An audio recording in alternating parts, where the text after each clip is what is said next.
ঈশ্বরকে না দেখেও কিরূপে তাকে ভালোবাসা যায়। অনেকের মনে এই সংশয় আছে যে ঈশ্বরকে দেখতে না পেলে কি তাকে ভালোবাসা যায়। যার অস্তিত্ব সম্পর্কে সংশয় থাকে এমন অদেখা কাউকে কি ভালোবাসা যায়? এটি একটি চিত্তাকর্ষক প্রশ্ন, যুক্তিসঙ্গতও বটে। যারা তার অস্তিত্ব অনুভব করেছেন তাদের কথায় বিশ্বাস করে এই অদেখা ভগবানের উপর আমরা খানিকটা আস্থা স্থাপনের চেষ্টা করি এবং তাকে ভালোবাসতে আরম্ভ করি। আবার এমনও অনেকে আছেন যারা উদ্দেশ্য প্রণোদিত না হয়ে শৈশব থেকেই সহজাত প্রেরণায় ভগবানকে ভালোবাসেন।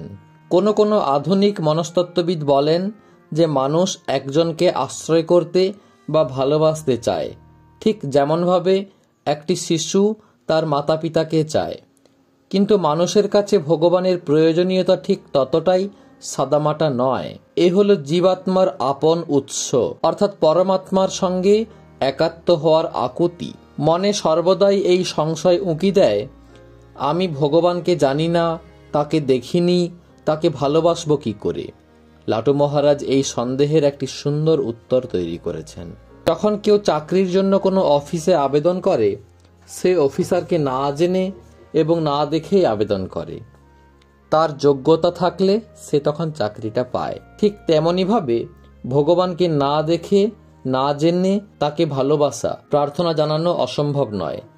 আত্মজ্ঞ গুরুর কৃপা লাভ করলে এই সংশয় দূর হয়। যিনি আধ্যাত্মিক সাধনায় এগিয়ে গিয়েছেন এমন একজনকে খুঁজে নেওয়া ও তার সঙ্গে ভাব বিনিময় করা, এই হলো নবীন সাধকের কাছে বিকল্প পন্থা। গুরু সকল বাধা ও সংশয় দূর করে পরম লক্ষ্যের পথ নির্দেশ দেন।